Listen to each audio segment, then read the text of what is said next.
রাজধানীর বাইরেও বর্জ্য অপসারণে দ্রুততার সাথে কাজ করছে প্রশাসন। বর্জ্য ব্যবস্থাপনার আরও খবর জানাতে আমাদের সাথে রাজশাহী থেকে যুক্ত হচ্ছেন সহকর্মী রাশেদুল হক রুশো এবং ময়মনসিংহ থেকে বাবুল হোসেন। বাবুল, কোরবানির বর্জ্য অপসারণ প্রক্রিয়া নিয়ে স্থানীয়রা কতটা সন্তুষ্ট? কোথাও কোনো আবর্জনা আপনার চোখে পড়েছে কিনা একটু জানাবেন। স্বপ্না, আসলে গতকাল ঈদের জামাতের পর থেকে যে প্রচেষ্টা সংগ্রহ শুরু হয়েছিল, আমরা সিটি কর্তৃপক্ষের নগরীর যে ৩৩টি ওয়ার্ড রয়েছে, সেই ৩৩টি ওয়ার্ডের ৫৩৮ পথে কোরবানি দেওয়া হয়েছে, আর বাইরেও অনেক জায়গায় কোরবানি করা হয়েছে। তো বর্জ্য ব্যবস্থাপনার যে সিটি কর্তৃপক্ষের নানামুখী উদ্যোগ এবং তৎপরতা এবং এই স্বাস্থ্য পরিচ্ছন্ন কর্মীদেরকে মাঝে নামানো হয় এবং গাছের সাথে সাথে কিন্তু সেই ময়লা দ্রুততার সঙ্গে পরিষ্কার করছিল। এবং আমরা যেটি দেখেছি যে সন্ধ্যা নাগাদই নগরীর বেশিরভাগ এলাকা একদম পরিচ্ছন্ন ছিল, কোথাও কোনো কোরবানির যে বর্জ্য সেটি আমাদের চোখে পড়েনি। একটা অলিগলি থেকে প্রদান করে এখন জন্ম সনদ দিয়ে খোলো বিকাশ স্টুডেন্ট অ্যাকাউন্ট। নিজের বিকাশ নিজে কর।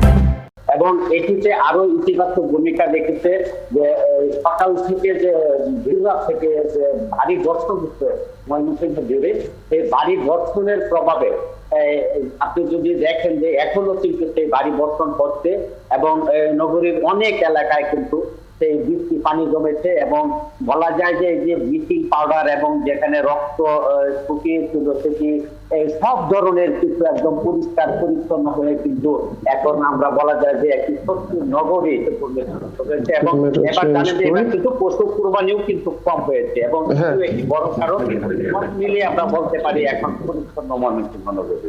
এবং কোথাও কোনো বর্জ্য ব্যবস্থা সকলের আন্তরিক প্রচেষ্টা এবং কর্তৃপক্ষের যে বর্জ্য ব্যবস্থাপনা এবারের যে নতুন যে উদ্যোগ থেকে নগরবাসী পেয়েছে এবং এখন পর্যন্ত কোথাও কোনো বর্জ্যের ছাপ নেই। এবং যেটি বলছিলাম যে বৃষ্টির কারণে পুনরায় থেকে যে ভারী বর্ষণ হচ্ছে, সেই বর্ষণে কিন্তু একদম যেটি রক্ত ছিল মৃত্যুকর ছিল সেটি ধুয়ে মধ্যে একদম। বাবুল, আমরা শুনছিলাম কোরবানি বর্জ্য অপসারণের প্রক্রিয়ার কথা ময়মনসিংহের। আপনি থাকবেন আমাদের সাথে। আমরা একটু রাজশাহীর খবর আবারও একটু জানতে চাই। আছেন সহকর্মী রাশেদুল হক রুশো। যেমনটা আপনার কাছে জানতে চাচ্ছিলাম, রাতের মধ্যেই কোরবানির পশুর বর্জ্য অপসারণের কথা বলেছিলেন সিটি মেয়র, তো সেটি কতটা সম্ভব হয়েছে আর সার্বিক পরিবেশ নিয়ে কি বলছেন এলাকাবাসী? সার্বিক যে পরিবেশ বর্জ্য অপসারণের সেটি বরাবরের মতো এবারও কিন্তু যে নগরবাসী আছেন তারা বেশ সন্তুষ্ট। কারণ এই রাজশাহী সিটি কর্পোরেশন এই বর্জ্য অপসারণের বিষয়টি যেভাবে দেখভাল করে তারা একটি সুন্দর নিয়মের মধ্যে নিয়ে চলে এসেছে। এবার প্রায় 1400 পরিচ্ছন্নতা কর্মী তারা একযোগে মাঠে কাজ করেছেন এবং বিভিন্ন ভাগে ভাগ হয়ে কাজ করেছেন।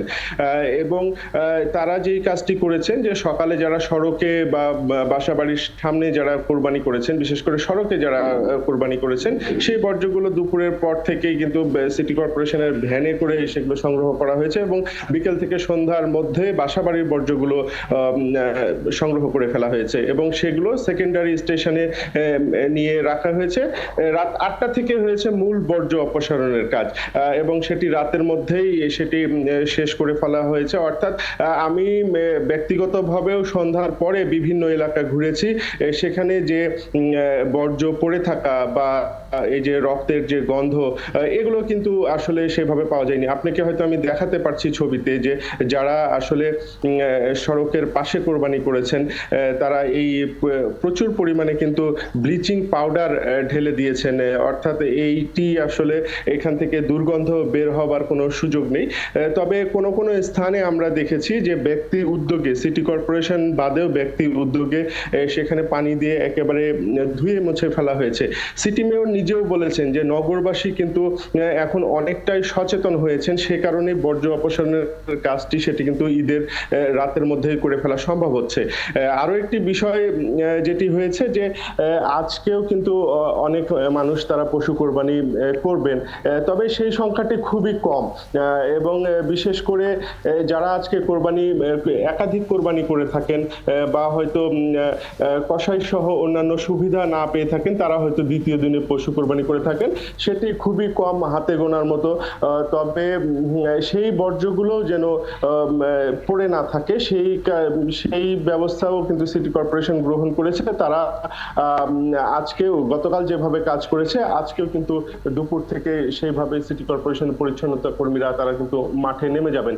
সিটি কর্পোরেশন যেটি বলছে যে এবার প্রায় 300 টন মতো বর্জ্য উৎপাদন হয়েছে, সেই বর্জ্যগুলো কিন্তু তারা রাতের মধ্যেই সেগুলো সরিয়ে ফেলতে সক্ষম হয়েছে।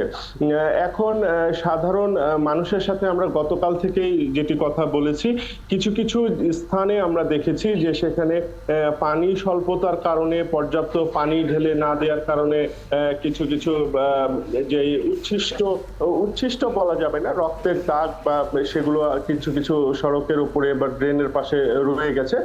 তবে সেগুলো সিটি কর্পোরেশনের পক্ষ থেকে যেমন ব্লিচিং পাউডার ছিটিয়ে দেওয়া হয়েছে এবং ব্যক্তি উদ্যোগেও কিন্তু মানুষজন তারা ব্লিচিং পাউডার ছিটিয়েছেন। অর্থাৎ সব রকমের প্রস্তুতি নেওয়া হয়েছে আজকের জন্য।